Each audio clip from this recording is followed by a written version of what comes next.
پێویستە ئێمە لە کارە خەیرەکانە زۆر پەلە بکەین،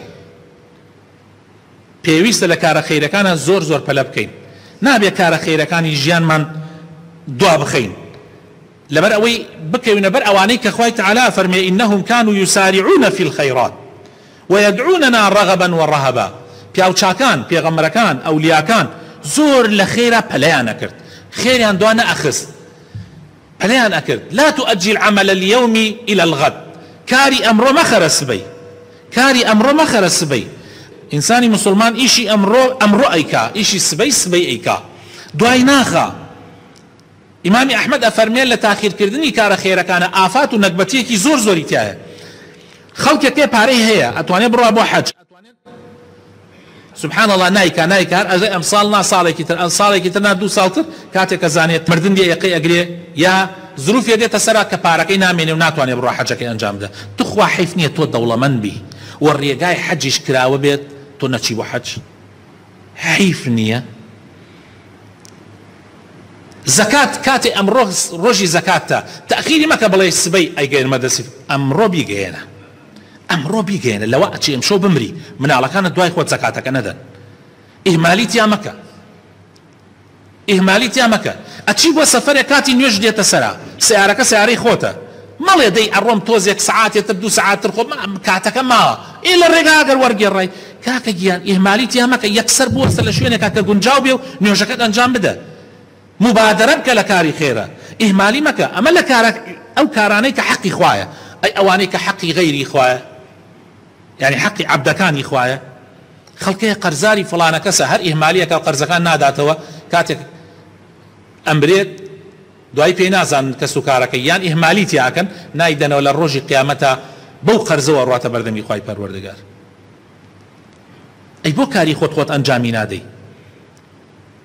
تۆ ئەتەوێت کارێکی خێر بکەی، کابرایەک وە کوڕەکەی وتوبی کوڕم ئەگەر من مردم، پارەیەکی زۆری هەبوو، کوڕم ئەگەر من مردم ئەوەنە لە پارەکەم یان سێکوتی پارەکەم بکەنە مزگەوتێ. شەوێکی تاریک لەگەڵ کوڕەکەیە بەیەکەوە ڕێەکەن، کوڕەکەی لایتەکە لە پشت و ئەگرێ، لە پشت و ئەگرێ. ئیتر باوکی ئەڵێ کوڕم ئێمە لایتمان پێ، تۆ لە پشت و ئەیگری یا لە بەردەمەوە ئەبێ لایت بخەیتە پێش. ئەویش ئەڵێ باوە گیان تۆ ئەوەتانێ هەموو جارێ بە ئێمە ئەڵێ کوڕم ئەگەر من مردم ئەوەنە لە پارەکەم بکەنە مزگەوت. ئەمە وەکە وایە لایتەکە لە دواوە گرت بێ، کێ ئەڵێ لە دوای خۆت ئێمە یکەین؟ ئەی بۆ نایخەیتە پێشی خۆت؟ ئەو پارەی کە دادناوە بیکەی بە مزگەوت ئیسە بیکە، کێ ئەڵێ وەرەسەکەت لە دوای خۆت ئەوە ئەکەن کە تۆ ئەتەوێ بیکەن؟ یعنی ئینسانی مسلمان نابێ کارەکانی دوا بخە. ئەمە زۆر زۆر گرنگە، ئەبێ ئێمە بیزانین. خەڵکێکی زۆر بەهۆی ئەمەوە فەوتیا، هەر دوای کەس هەر قەرزی نەدایەوە، هەر ئەم قەرزەکە لە دوای ئەو قەرزەکە یا ئەم بارەکە ڕۆیشتە سەر ئەو بارەکە، لەوە دو ئەمجا حەیایشی چوو لە دنیا. یەکێکی تر خۆشەویستەکانم لەو دەرسانەی کە ئێمە وەریەگرین لەم قاعیدەیەوە ئەویش ئەوەیە زۆرێک لە خەڵکی تەسویفەکە لە تەوبەکردنە، یعنی دوای ئەخا تەوبەکردن زۆرێک بەتایبەت گەنجان، هەر ئەڵێ کورە جارێکە من گەنجم، دوای ئەخە ماوەیەکی تر، ماوەیەکی تر. سبحان الله. ئەخر دەی نازانی ئەگەر ماوەیەکی تر مردناتە سەراخۆت و مەجاری تەوبەت نامێنێ. من کاتی خۆی پیاوێک هەبوو هاتووە ماڵمان، ئەو پیاوە کە هاتووە ماڵمان تووشی نەخۆشی سەرەتان بوو، تۆزێک دەرزی شتیان لێدا بۆ وەزعی باش بوو. ئەو پیاوە نەخۆشە لەگەڵ کەسێکی ساغا بەیەکەوە هاتوون بۆ ماڵی ئێمە. ئەو کەسە نەخۆشە یعنی ئەو خۆی نەی ئەزانی، بەس زۆری نەمابوو لە ژیانەوە، بالفعلیش یعنی یەک دوو مانگ دوای ئەوە وەفاتی کرد، خوا عافی بکایە خوا لەگەڵ مردووی هەموو لایەکمانە. ئەم گەنجەش کە لەگەڵ یا هاتبوو ئەو منینە ئەناسی، ئیتر ئەمیش بۆی باسەکرد، ئەوی ئەم وایە من ژەو کاتە گەنج بووم، وا قورئانە خوێنە وا نوێژەکە ئەوانە هەوی شوتی وەڵی زۆر دەستخۆشیت لێکم ئەوانە خۆزگایە، منش بەخوا منش نیەتم وایە قەرارم داوە دوای 2-3 ساڵتر ژنم هێنا دەستکەم بە عیبادەت و خواپەرستی و ئەوانە. منش پێوتم کاک فڵان بۆ 2-3 ساڵ، ئەی بۆ ئێستا لە ئێساوە نوێژی نیوەڕۆیە ئێمە دانیشتوین، ئەی بۆ هەڵاسی دەستنوێژ بگری و نوێژەکەت بکەیت و بڕیار بدەیتەوە بکەیت. خۆ نوێژ و تاعەت و عیبادەت کەی ڕێگای لە تۆ گرتووە؟ چی ڕێگایەک لە خەڵک ئەگرێ؟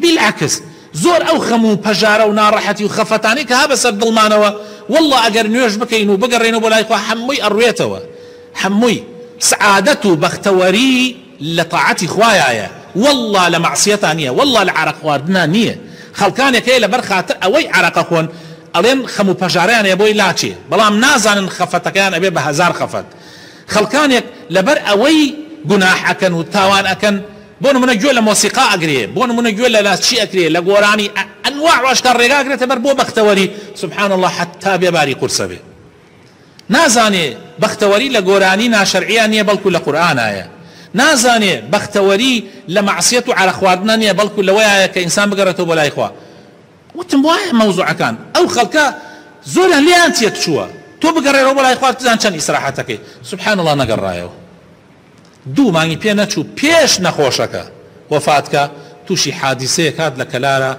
يكسر جاني درجو يعني مجالي ندى بلي اشهد ان لا اله الا الله واشهد ان محمدا رسول الله